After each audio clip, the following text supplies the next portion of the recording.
Welcome to Zisodel TV. Kindly subscribe, share, and like for latest updates and news.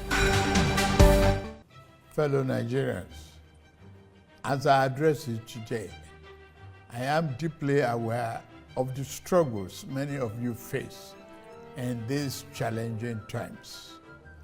Our administration knows that many of you struggle with rising costs and the search for meaningful employment. I want to assure you that your voices are heard. As your president, I assure you that we are committed to finding sustainable solutions to alleviate the suffering of our citizens. Once again, I plead for your patience as the reforms we are implementing show positive signs, and we are beginning to see the light at the end of the tunnel.